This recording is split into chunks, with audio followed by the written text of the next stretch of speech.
We can go ahead and get started. And Dr. Marshall is in the building with us today, and so he is going to act as chair today. The time is 9:07, and if you would like to read the opening statement here in the italics, Dr. Marshall. This meeting will be open to the public at the above location and will proceed by video conference as allowed by Texas Government Code Section 155.127. The location above shall have two-way audio-video communication with each of the other locations during the meeting. The president or presiding officer of the board will be physically present at the location and room listed above. Okay, and I would just note there that our door is open, but there is nobody in the room with us today. But of course, the door is open if anybody is here, and people can, of course, join this meeting online. If you're ready, I can call the roll. Yes, sir. Okay. Ms. Jackson. Present. Okay. Dr. Marshall. Present. Ms. Patrick. Present. Mr. Brown. Dr. Chappell. Present. Ms. Poole. Present. Mr. Palazzari. Dr. Qureshi. Present. Ms. Sanderson. Okay. Dr. Marshall, you do have a quorum and you may proceed.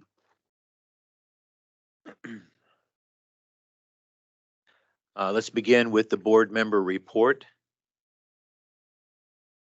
This is just an opportunity for any member of the board. If you have anything, questions that you would like to report, now would be the time. It's not required, but if you do have anything you'd like to share, now would be the time.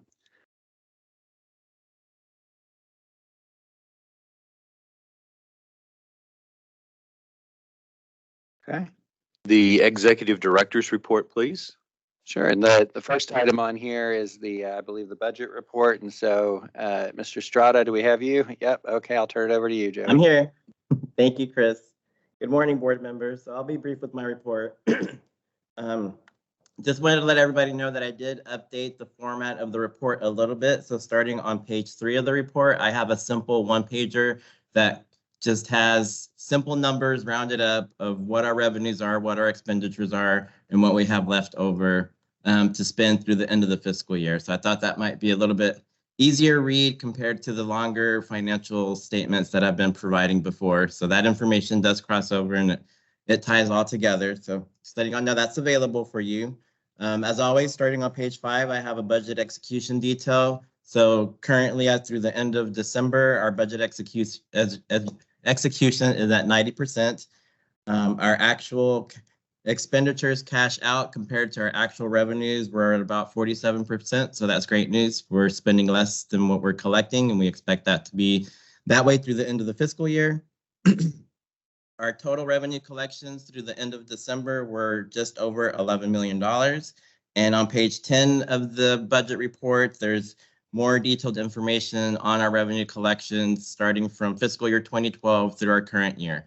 And I also want to point out in that report that I did add the specific line item for our collections regarding the National Practitioner Data Bank fee that we are collecting. On page 15, the notes to the financial statements, I've updated that with information regarding fiscal year 2023. So any revenue collections that had a variance plus or minus 10%, I provided some explanation of why that might be. And then just a quick update on our FTEs. So the legislators did authorize us 35.5 new FTEs, and we are currently at about 86%, hiring rate of 86%. We've got about 5 or 7 positions left that need to be filled. And those positions have either been posted or they're currently in draft right now. So pending any questions, I can hand it back to you, Chris. Okay.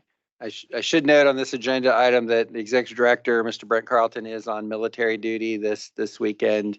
And so he is in Georgia. I know he was going to try to join us virtually. It doesn't look like he's been able to. So I'm Chris Palazzolo. I'm Deputy Executive Director over operations. So that's why you see me here right now on this agenda item. but we're thankful for Mr. Carlton's service, and I'm sure he'll be here at the next meeting if he can. So the next item on his report is the internal audit, and just let you know that we have gone through a selection process and selected a new internal auditor. That's still pretty early in the process. I don't think do we have anything additional to add to that one, Joey, for? No, the contract has been executed, so we're just pending our first initial meetings to kick off our internal audit. Okay. And then the last thing on Mr. Carlton's list here is a legislative update. Just let you know, we are already in the process of putting our legislative appropriations request. At least we're in the brainstorming phase. So we're gathering information and kind of determining what to put forward on that request, and looking at things like software operation systems and what our FTE requirements will be, make sure our salaries remain competitive. So we'll be working on that as an agency, and over the coming months. Obviously, the legislature doesn't meet this year, so they will be meeting in January of 25. So this is the time we use to kind of figure out what our appropriations ask is going to be. So, and that concludes the executive director report. Medical director's report. Yes, good morning. Very brief. I don't have anything for you this morning. Have any questions? Ask. Thank you, sir. Consideration and possible action regarding pending litigation.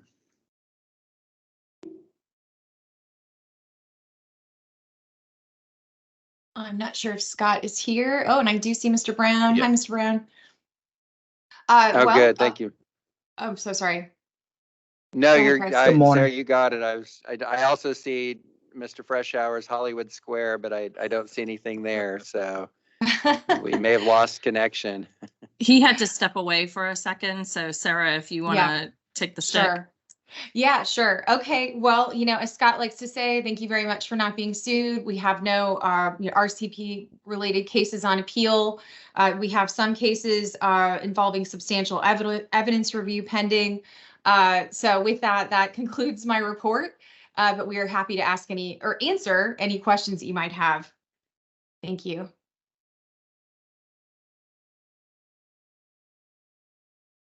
Texas Physician Health Program. Hi, good morning, everybody. So for agenda item 6A, we have two cases to present to you. One was presented to our governing board in September and the second one in November. And for both of these cases, the governing board has recommended that you return the participants to Texas PHP. I'm happy to answer questions about either case.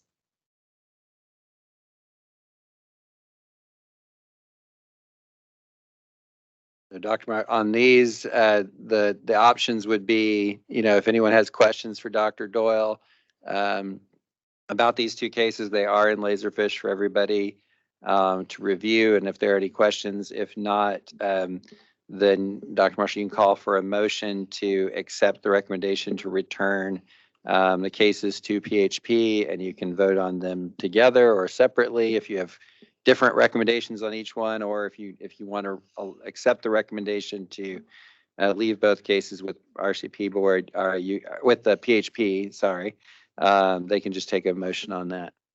So do we need to have discussion on that? If there is discussion or questions, otherwise you can go ahead and call for a motion now. I move Are there any- we consider both recommendations to return to the PMP. I second. All in favor, say aye. Aye. Aye. Aye.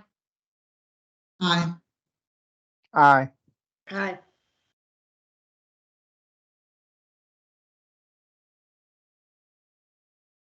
Just ask. We're ready to. Ask if anyone is. Oh, I'm sorry. Is anyone opposed to the motion? Motion carries. The report on the emergent referrals.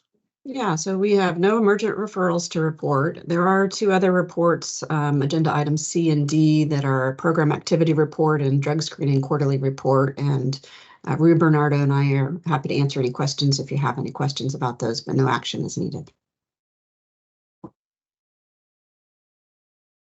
Do you have any questions for Dr. Doyle?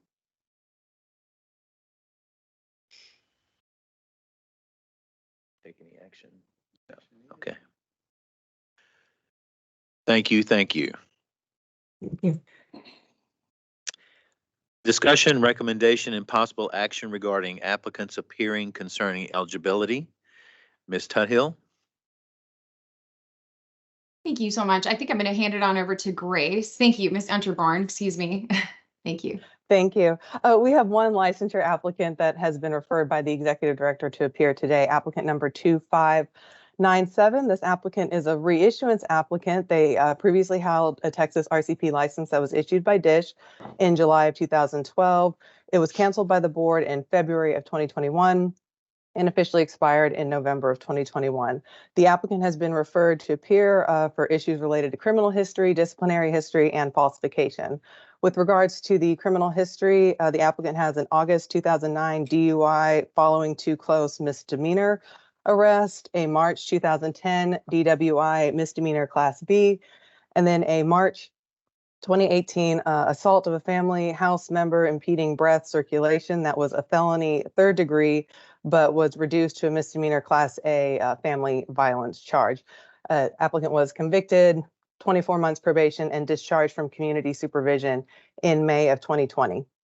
With regards to the disciplinary history, because the applicant's 2018 fingerprint report that was completed for the license renewal documented several criminal charges, he was referred to the board's investigations department, and an informal settlement conference was scheduled for March of 2019. However, the applicant failed to respond and his license was revoked by default order in February of 2021. So because the applicant had his license previously revoked, he is required to submit the best interest of public and practitioner statement for his relicensure application that is indicated in your summary. When asked what his practice plans are if reissued a Texas RCP license, he indicated that he's entering his senior year of the bachelor program in respiratory care, and after completion of the bachelor's program, he'll apply to the Texas Heart Institute in Houston for the perfusionist program, and he would almost immediately move back to Texas from Illinois.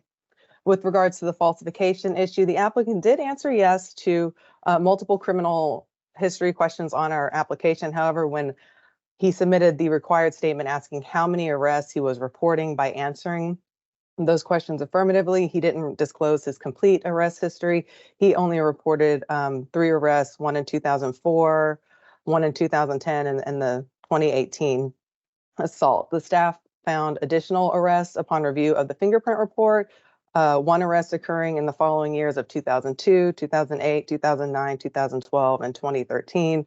All arrests except for the 2009 resulted in no prosecution. When asked why he failed to disclose his complete criminal history, he did indicate that a portion of his record he left out because he completely just did not remember it. And he was also told that his military criminal record did not need to be disclosed to civilians after he was honorably discharged for 8 years of successful service and 2 combat tours in Iraq. So that concludes my summary of the licensure file. Applicant number 2597. If you're in attendance, if you could unmute yourself, please, and indicate that you're present. I am present. Okay, thank you. Applicant 2597, if you have an opening statement, you can say that at this time. If not, that's okay. The board will just move forward with asking you questions regarding your licensure application, okay? Okay.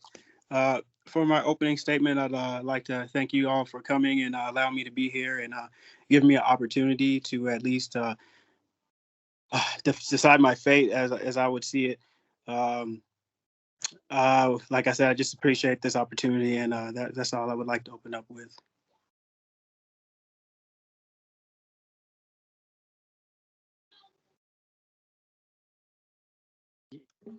So, Mr. Marshall, if you wanted to call for, discussion, questions, this is your time to ask questions. Please remember to use the applicant number when discussing this appearance in front of you, but you can go ahead and get started. Thank you.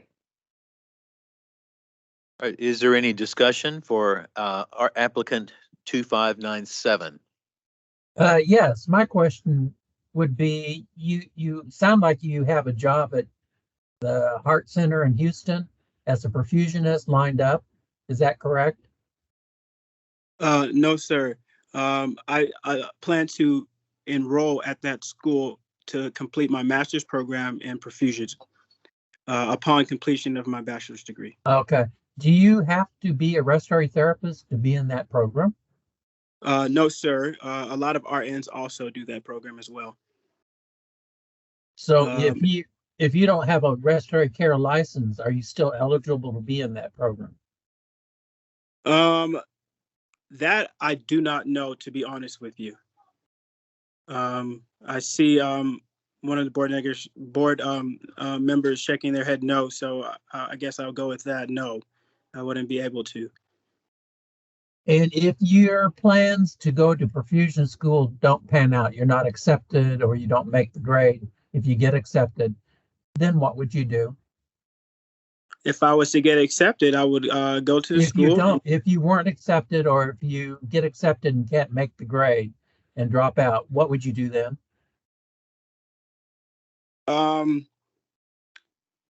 That's a pretty heavy question for you to ask, and I only say that because my work ethic doesn't allow me to not pass. If I study and I apply myself, I will pass. So I don't see as passing being a speed bump in my road.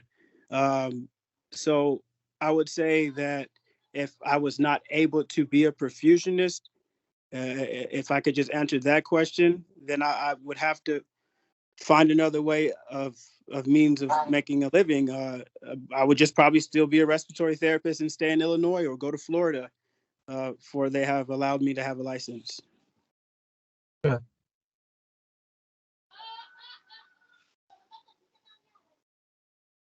Any other discussion?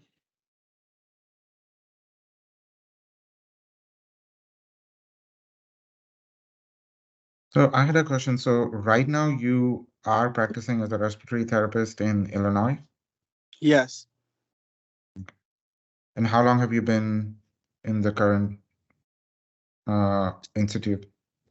When the pandemic happened, it allowed for me to go to Michigan, where I first started traveling as a therapist to help with the COVID-19 pandemic, and no state license was required. So at that time, I still had my NBRC, and I still do. I've kept that current. Past the pandemic, a lot of therapists were fatigued. So a license still wasn't needed, and I was able to get one. And sorry, a little nervous here. I'm sorry. After my tour in Michigan, I was able to get a license in Illinois. And since Illinois gave me a license, I moved there. And I have been there since. I want to say 2020, if I'm not mistaken. When did you get your license in Florida? I want to say 2021, something of that. Have to be between 2021 and 2022, I would believe. Did you have similar accountings on the Florida application as on the Texas application for your criminal history? So on that one, a lot of the questions that they asked were, do I have any felonies? And I was able to answer no. So have I ever hurt or done anything at work? I was able to answer no. Have my crimes ever, the consequences of my crimes and actions, have they ever been detrimental to a patient's health? It's been no. So because of that, they allowed me.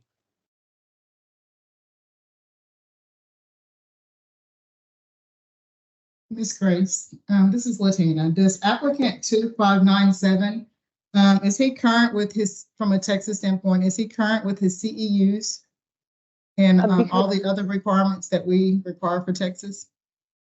So for a licensure applicant, we don't request verification of CEUs if they do not have an active practice issue. So because for his licensure application, he reported work history from November 2019 to October 2022 as an RCP contractor in Florida with Allegiant Healthcare Staffing, and then reported from August 2022 to present with Ascension St. Alexis in Illinois, and we got the Form L work history evaluation forms that confirmed he was actively practicing, then we did not request copies of his CEs because he did not have an active practice issue. So unfortunately, I don't know that. You'd have to ask the applicant directly regarding any CE requirements. But the summary does indicate like when his Florida license was issued and when is it set to expire, when the Illinois license was issued and set to expire. And board staff did run online license verifications for both of those, and both states indicated no disciplinary history, no action taken by them. And his MPDB report is part of the packet that you have before you in the disciplinary history folder that shows that the only state board action that the applicant has is what Texas did, that revocation in February of 2021. Applicant 2497, are you a CRT or RRT? I'm in RRT, ma'am. Applicant 2597, are you working full-time, 20 hours a week, 40 hours a week currently in Illinois? At this moment, I have dropped down to PRN. I took a bonus when I took that job. And I just kind of had faith that maybe I would get back to Texas. So I've been trying for a year now, and the year ended. I completed my bonus. I got down to PRN. I do work full-time hours, if not more, every week. Applicant 2597, when is the application due for the perfusionist program? They start every semester. So they want everything done, but I will see if I can maybe tell them and show them my transcripts that I'm actively in school, and hopefully they'll accept me in August. If not, then I will have to apply I will have to get into the class in January. So the deadline for that would be in September, I believe. Well, I'm all for respiratory therapists taking over the ECMO program. So, Dr. Marshall, can I put a motion? Yes, please. I move the applicant 2597 be granted his Texas licensure with no restriction. Second? I second that. All in favor, say aye with show of hands. Aye. Aye. Any opposed? Motion carries. Thank you. Applicant 2597, you'll receive an email from licensure board staff that will contain a link to a separate Teams meeting that you can leave this meeting and click on that one to join to ask any questions that you have regarding the motion that you just heard and what to expect next regarding your licensure application, okay? Yes, ma'am. So that's a mandatory thing that I must click on that thing? No, it's Any optional. If you questions? just have any questions that you'd like to ask board staff directly and privately outside of this board meeting, you're more than welcome to do that. Oh, understood. Thank you guys very much. Thank you Thank so much. I appreciate it. And there are no other licensure applicants appearing today. Thank you. Discussion, recommendation, and possible action regarding proposed orders offered by the executive director. There are none. Reports and discussion regarding the investigation, litigation, and compliance departments. Sure, I can handle this agenda item. And these don't require any votes in this section, so this agenda item. But there are items here for reports. The first one is the enforcement activity report. This is for Q1 of fiscal year 2024. And this contains information for the entire enforcement of the agency as well as for the Respiratory Care Board. Nothing that is of concern to staff here. You can kind of see the history going back to 2019 in terms of investigations that we have. Obviously, the big drop off on investigations for your agency, your board, came with the amendments to Chapter 53, which changed the requirements with what we do with criminal arrests, and that's handled in one of the other reports. It's coming up in just a second. Other than that drop off in cases that you can kind of see there between really 2021 and 2023, 2024. Nothing that stands out for me, but we can answer any questions about that enforcement report. There were no warning letters this time. Most of the warning letters that we're seeing for your board are coming related to continuing education. Because the audit period reaches back, it does reach back into the pandemic. We are still being pretty permissive with that, or as permissive as we can. So we give folks a chance to kind of explain their CEs, and then if they still haven't done them, we're trying to do that with a warning letter. They get the warning letter, and they get one of those in there for a topic in their history of their license. So if they have a CE problem, in the future, they wouldn't qualify for a second warning letter, but in this period, you don't have any. The criminal history report, this was the one that was done for Q1 of fiscal year 24. And you kind of see again, no real changes in this trend. We had a little bit of a bump in 2022 as the criminal dockets were getting moving again after COVID, but nothing that looks out of the ordinary to us. For cases over a year old, you have both the investigation cases over a year old and litigation cases over a year old. This is for all license types. So, but it's a spreadsheet, so you can sort it and see, which ones are your board members' reports. These reports are both in excellent shape.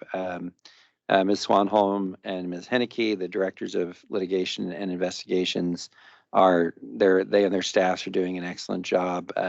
These are really good, historically good numbers in terms of cases over a year old. So no concerns from staff there.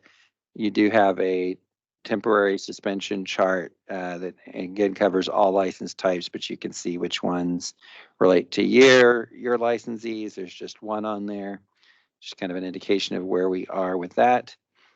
And then finally, you don't have any rehearing requests to report on this board meeting. So those are the reports in agenda item 9. No motions or actions are needed unless there are any questions about any of those items. Thank you, sir. Agenda item 10, consideration and approval of membership of the expert physician panel. And there are none. Number 11, discussion and possible action regarding the review of probationers' appearances. Again, there are none. Item 12, follow-up files. And again, there are none. Item 13, cases recommended for dismissal. Okay, for these cases are assigned to individual board members for review, but of course anybody can ask a question, or if they have on these, we usually ask the board member they're assigned to make the recommendation. Under agenda item 13A, non-standard care cases, we do have cases assigned to you, Ms. Poole, and then we had some cases assigned to Ms. Sanderson.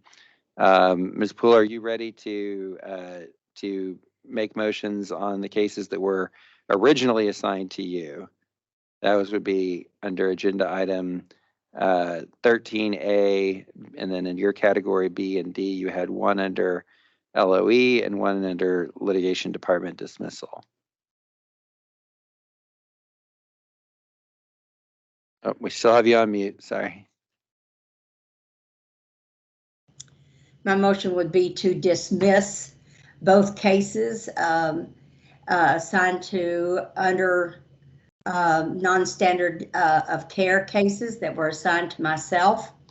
There were 2 of those particular cases, And I have reviewed them and I motion for dismissal on both cases.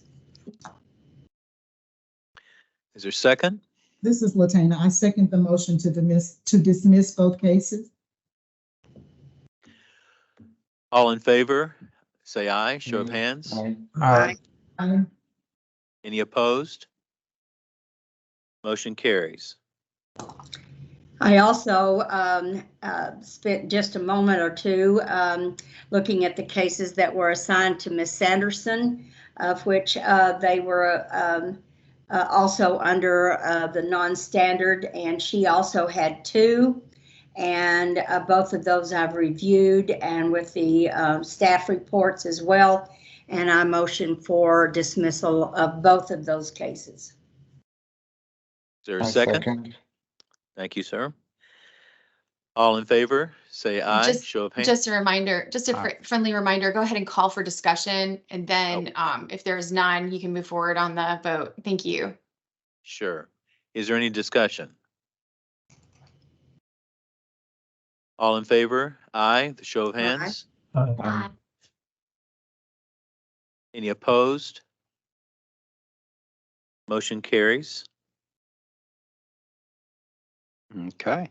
That would move us to agenda item 13B, standard of care. There is one case assigned to Dr. Chappell in this category. Dr. Chappell, are you ready to make a motion, or do you have anything to discuss on the case that was assigned to you for review? I reviewed 23-0573 and agree with the recommendation for dismissal and would move the same. I second. Discussion? All those in favor, say aye by show of hands. Aye. Any opposed? Motion carries.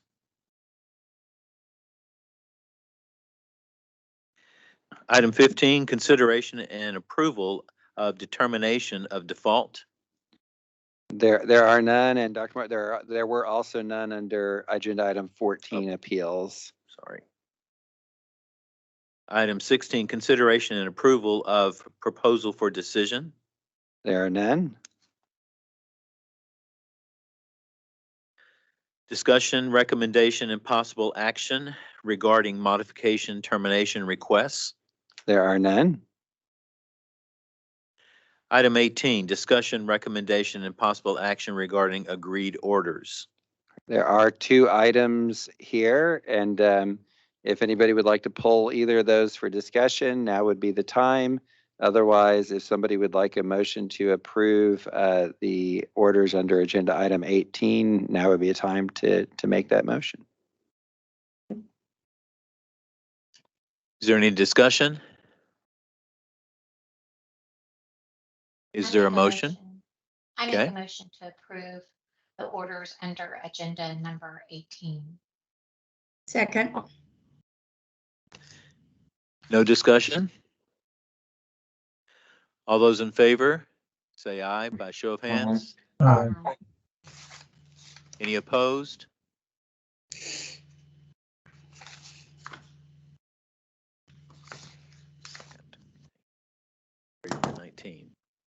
Discussion, recommendations, and possible action regarding remedial plans. There are 3 items there. Process would be the same as they were for agreed orders. So any questions, discussions, or if somebody would like to make a motion. I make a motion to accept the agenda item 19 remedial plans as set forth. Second. Sec- Any discussion? All those in favor, of the motion, say aye by show of hands. Aye. Aye. Any opposed? Motion carries. Item 20, discussion, recommendation, and possible action regarding mediated settlement agreed orders. There is 1 item there, and again, the same process as 18 and 19. Any discussion? Call Make for a motion. I make a motion for agenda item 20 regarding mediated settlement agreed orders and to approve it as stated. Second, A second. any discussion? All those in favor of the motion, say aye by a show of hands. Aye. Aye. Any opposed? Motion carries. Item 21, discussion, recommendation, and possible action regarding cease and desist agreed orders. And there are none. Item 22, discussion, recommendation, and possible action regarding non pro tune orders. There are none. Item 23, consideration and approval of agreed resolutions. There are none. Item 24, consideration and approval of consent orders. There is an item there. There are two items there actually, and same process if questions or motions. Any questions? Call for a motion. I make a motion to accept item number 24 as stated. I second. Discussion? All those in favor, say aye by show of hands. Aye. Any opposed? Motion carries. 25, report on cease and desist orders approved by Executive Director. These are actual hearings that were held that have already been entered. So this is just a report. No action is necessary if there are any questions. Otherwise, we can move on. Any questions? Item 26, report on automatic orders and actions. Very similarly, this is just a report of actions that have already been taken. So there is no motion needed unless there are questions. Item 27, discussion, recommendation, and possible action regarding proposed rules to 22 TAC Chapter 186, respiratory care practitioners. There are none. Item 28, discussion, recommendation, possible action regarding adoption of rules to 22 TAC Chapter 186, respiratory care practitioners. And there are none. Item 29, open forum for public comment. Okay, so there is nobody in the room with us. If there is anybody online from the public that would like to make a comment, you can either raise your hand or take yourself off of mute and identify yourself and start speaking.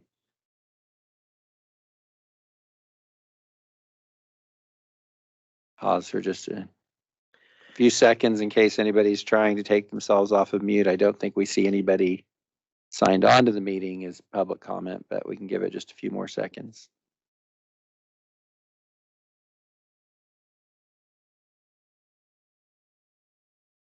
Okay, I think you can. Item 30, consideration and approval of the September 21st, 2023 Board of Respiratory Care meeting minutes. I move they be accepted. Second. Discussion? All in favor say aye by show of hands. Aye. Any opposed? Motion carries. Item 31, adjournment. We'll take a motion. I make a motion that we adjourn the meeting. I second. Discussion? All in favor say aye. Aye. Thank you. Motion carries. Time is 9:46. All right. Thank Thank you, you, everyone. everybody. Mhm. That's- Thank you. that's-